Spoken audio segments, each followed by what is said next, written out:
আসসালামু আলাইকুম।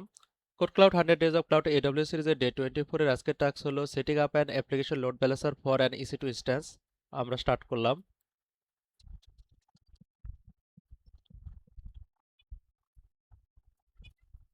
এই টাস্কে আমাদের নিউটেলিয়াস এলবি নামে একটি অ্যাপ্লিকেশন লোড ব্যালেন্সার, নিউটেলিয়াস টিজি নামে একটি টার্গেট গ্রুপ এবং নিউটেলিয়াস এসজি নামে একটি সিকিউরিটি গ্রুপ তৈরি করে নিউটেলিয়াস EC2 ইনস্ট্যান্সের পোর্ট 80 এর ট্রাফিক ফরওয়ার্ড করার জন্য কনফিগার করতে হবে। আমরা AWS ক্রেডেনশিয়াল দিয়ে AWS কনসোলে প্রবেশ করব।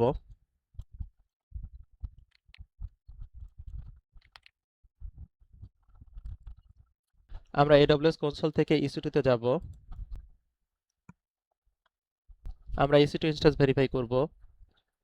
লোড ব্যালেন্সারের ট্রাফিক নিউটেলিয়াস EC2 ইনস্ট্যান্সে যাবে। নিউটেলিয়াস EC2 রানিং আছে কিনা আমরা চেক করব। এখানে ইনস্ট্যান্স স্টেট রানিং দেখাচ্ছে।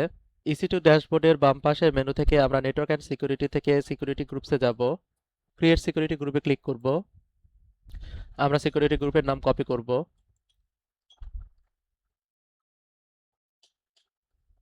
সিকিউরিটি গ্রুপের ডিসক্রিপশন দিব।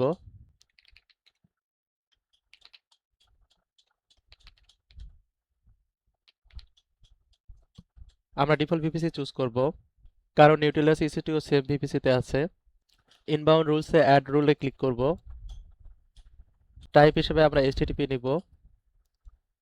সোর্স হিসেবে আমরা এনিহোয়ার IPv4 নিব। ক্রিয়েট সিকিউরিটি গ্রুপ বাটনে ক্লিক করব। EC2 ড্যাশবোর্ডের বাম পাশের মেনু থেকে লোড ব্যালেন্সিং থেকে আমরা টার্গেট গ্রুপ সিলেক্ট করব। ক্রিয়েট টার্গেট গ্রুপে ক্লিক করব। এখানে টার্গেট গ্রুপ টাইপ হবে ইনস্ট্যান্স। টার্গেট গ্রুপের নাম আমরা কপি করব। টার্গেট গ্রুপের নাম দিব। ভিপিসি আমাদের ডিফল্ট ভিপিসি থাকবে। নেক্সট বাটনে ক্লিক করব। আমরা নেক্সট বাটনে ক্লিক করব। ক্রিয়েট টার্গেট গ্রুপ বাটনে ক্লিক করব। এবার আমরা EC2 ড্যাশবোর্ডের বাম পাশের মেনু থেকে লোড ব্যালেন্সিং এর লোড ব্যালেন্সারে ক্লিক করব। ক্রিয়েট লোড ব্যালেন্সারে ক্লিক করব। এখান থেকে আমরা অ্যাপ্লিকেশন লোড ব্যালেন্সার সিলেক্ট করব। লোড ব্যালেন্সারের নাম কপি করব। লোড ব্যালেন্সারের নাম দিব। এখানে স্কিমা ইন্টারনেট ফেসিং রাখবো। Load balancer IP address type IPv4 হবে। আমরা ভিপিসি ডিফল্ট ভিপিসি রাখবো। এখানে আমাদের অ্যাভেলেবিলিটি জোন সিলেক্ট করতে হবে। আমরা তিনটা সাবনেট চুজ করব। সিকিউরিটি গ্রুপসে আমরা ড্রপ ডাউন মেনুতে যাব। নিউটেলিয়াস এসজি সিলেক্ট করব। এখানে লিসেনিং অ্যান্ড রাউটিং এর টার্গেট গ্রুপে আমরা নিউটেলিয়াস টিজি সিলেক্ট করব। বাকি সবকিছু ডিফল্ট রেখে আমরা ক্রিয়েট লোড ব্যালেন্সারে ক্লিক করব। এখানে লোড ব্যালেন্সারের স্ট্যাটাস প্রভিশনিং দেখাচ্ছে। আমরা EC2 ড্যাশবোর্ডের বাম পাশের মেনু থেকে ইনস্ট্যান্সে যাব। নিউটেলিয়াস EC2 সিলেক্ট করব। সিকিউরিটি ট্যাবে ক্লিক করব। আমরা সিকিউরিটি গ্রুপে প্রবেশ করব। এডিট ইনবাউন্ড রুলসে ক্লিক করব। অ্যাড রুলে ক্লিক করব। আমরা HTTP অ্যাড করব।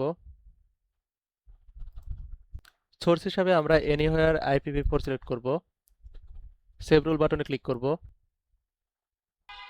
এখন আমরা EC2 ড্যাশবোর্ডের বাম পাশে মেনু থেকে লোড ব্যালেন্সিং এ লোড ব্যালেন্সারে যাব। এখানে স্ট্যাটাস অ্যাক্টিভ দেখাচ্ছে। নিউটেলিয়াস এলবি সিলেক্ট করব। এখান থেকে আমরা DNS নেম কপি করব। ব্রাউজারে যাব। DNS নেম পেস্ট করব। এখানে this site can be reach দেখাচ্ছে। আমরা EC2 ড্যাশবোর্ডের বাম পাশের মেনু থেকে লোড ব্যালেন্সিং এর টার্গেট গ্রুপে যাব। নিউটেলিয়াস টিজি সিলেক্ট করব।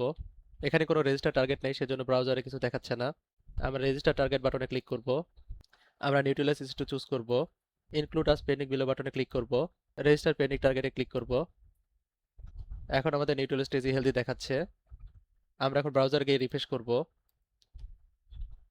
এখানে দেখা যাচ্ছে অ্যাপ্লিকেশন লোড ব্যালেন্সারের DNS নেম ব্রাউজারে ওপেন করার পর NGINX এর ডিফল্ট ওয়েলকাম পেজ সফলভাবে লোড হচ্ছে। এখন আমরা আমাদের টাস্ক ভ্যালিডেট করব। চেক বাটনে ক্লিক করব। কনফার্ম বাটনে ক্লিক করব।